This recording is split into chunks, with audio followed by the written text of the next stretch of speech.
ಎಲ್ಲರಿಗೂ ನಮಸ್ಕಾರ ಸ್ನೇಹಿತರೆ. ಮತ್ತೊಂದು ವಿಡಿಯೋಗೆ ನಿಮಗೆಲ್ಲರಿಗೂ ಪ್ರೀತಿಯ ಸ್ವಾಗತ.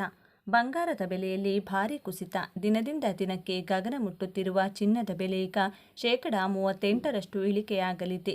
ಅಂದರೆ ಪ್ರತಿ 10 ಗ್ರಾಂ ಚಿನ್ನಕ್ಕೆ ಕೇವಲ 56,000ಕ್ಕೆ ದೊರೆಯಲಿದೆ.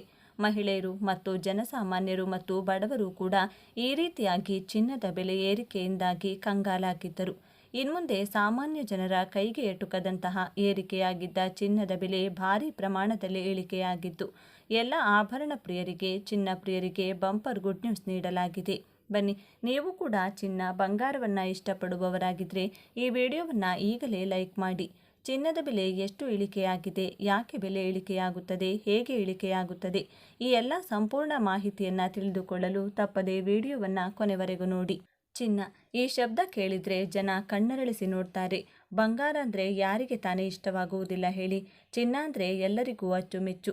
ಆದರೆ ಈಗಿನ ಕಾಲದಲ್ಲಿ ಚಿನ್ನವನ್ನು ಖರೀದಿ ಮಾಡುವುದಕ್ಕೆ ಅಷ್ಟು ಸುಲಭದಲ್ಲಿ ಸಾಧ್ಯವಿಲ್ಲ. ಚಿನ್ನದ ಬೆಲೆ ದಿನದಿಂದ ದಿನಕ್ಕೆ ಏರಿಕೆಯಾಗುತ್ತಲೇ ಇದೆ. ಹೀಗಾಗಿ ಚಿನ್ನ ಅನ್ನೋದು ಶ್ರೀಮಂತರ ಸ್ವತ್ತಾಗಿ ಬದಲಾಗುತ್ತಿದೆ. ಚಿನ್ನ ಅಂದರೆ ಒಂದು ಪ್ರತಿಷ್ಠೆಯಾಗಿ ಬದಲಾಗಿದೆ. ಹೆಚ್ಚು ಚಿನ್ನ ಹಾಕಿಕೊಂಡವನು ಶ್ರೀಮಂತ ಅನ್ನುವ ಮಟ್ಟಿಗೆ ಈಗ ಚಿನ್ನದ ಬೆಲೆ ಏರಿಕೆಯಾಗಿದೆ. ಬೇರೆ ವಸ್ತುಗಳಿಗಾದರೆ ಒಮ್ಮೆ ಬೆಲೆ ಏರಿಕೆಯಾದರೂ ಸ್ವಲ್ಪ ಸಮಯದ ಬಳಿಕ ಬೆಲೆ ಮತ್ತೆ ಇಳಿಕೆಯಾಗುತ್ತದೆ.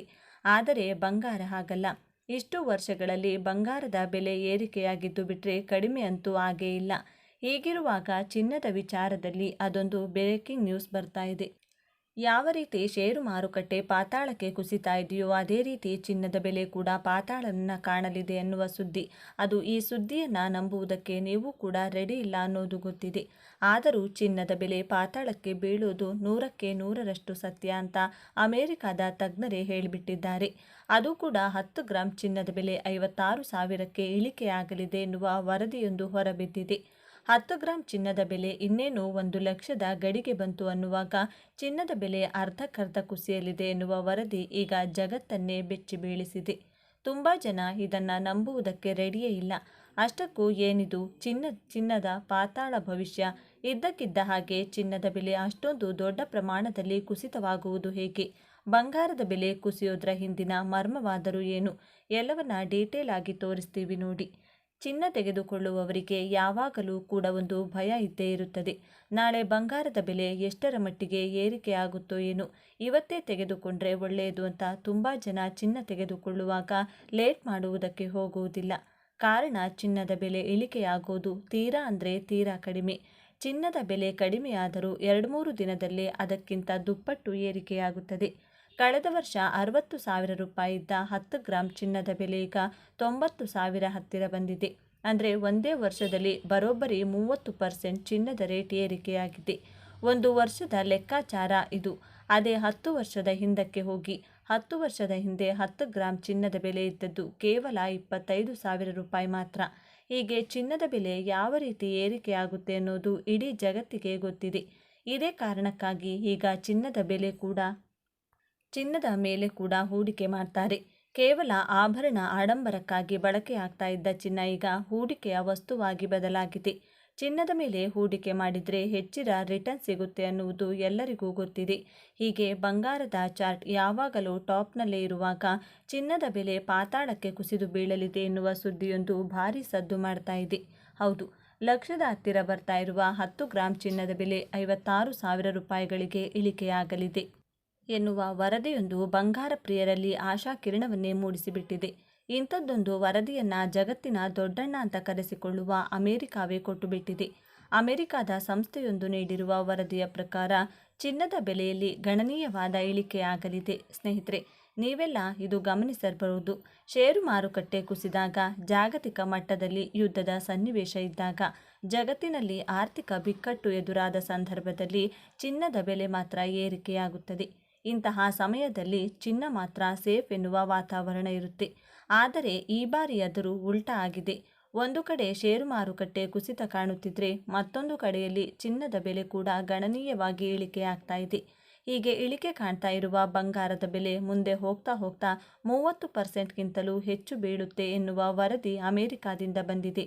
ಹೌದು, ಸ್ಟಾರ್ ಸಂಸ್ಥೆಯ ತಜ್ಞ ಜಾನ್ ಮಿಲ್ಸ್ ಚಿನ್ನದ ಬೆಲೆ 38ರಷ್ಟು ಕುಸಿಯಬಹುದು ಅಂತ ಹೇಳಿದ್ದಾರೆ. ಹಾಗಾದರೆ ಚಿನ್ನದ ಈ ಮಹಾಪತನಕ್ಕೆ ಕಾರಣವೇನು ಅಂತ ಹೇಳಿದರೆ ಇದರ ಹಿಂದೆ ಹಲವು ಕಾರಣಗಳಿದೆ.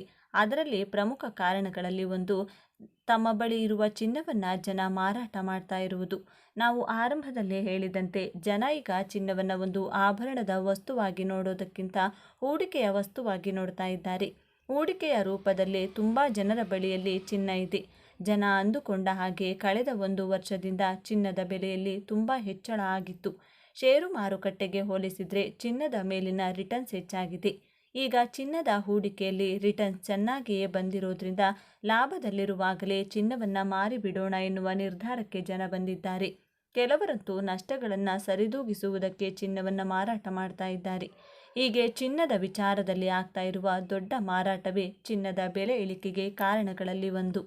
ಇನ್ನು ಎರಡನೇ ಕಾರಣ ಸುಂಕ ಸಮರ.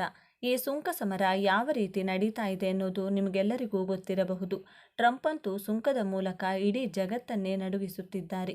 ಸಾಮಾನ್ಯವಾಗಿ ಈ ರೀತಿಯ ಸಿಚುವೇಶನ್ ಕ್ರಿಯೇಟ್ ಆದಾಗ ಚಿನ್ನದ ಬೆಲೆ ಏರಿಕೆಯಾಗುತ್ತೆ. ಆದರೆ ಈ ಬಾರಿ ಮಾತ್ರ ಚಿನ್ನದ ಬೆಲೆ ಇಳಿಕೆಯಾಗ್ತಾ ಇದೆ.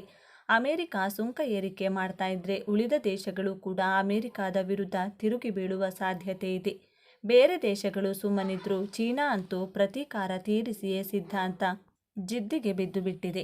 ಹೀಗೆ ಜಗತ್ತಿನಾದ್ಯಂತ ಒಂದು ರೀತಿ ಗೊಂದಲದ ಪರಿಸ್ಥಿತಿ ಇರುವಾಗ ಚಿನ್ನ ಕೂಡ ತನ್ನ ಹೊಳಪನ್ನು ಕಳೆದುಕೊಳ್ಳುತ್ತಿದೆ. ಇನ್ನೊಂದು ವಾರ ಬಂಗಾರದ ಬೆಲೆಯಲ್ಲಿ ಇದೇ ರೀತಿಯ ಇಳಿಕೆ ಮುಂದುವರೆದರೆ ಮುಂದಿನ ದಿನಗಳಲ್ಲಿ ಚಿನ್ನದ ಬೆಲೆಯು ಹಳೆಯ ರೇಟ್ಗೆ ಅಥವಾ 10,000ದಿಂದ 15,000 ರೂಪಾಯಿ ಇಳಿಕೆಯಾಗಬಹುದು ಎನ್ನುವುದು ತಜ್ಞರ ಲೆಕ್ಕಾಚಾರ.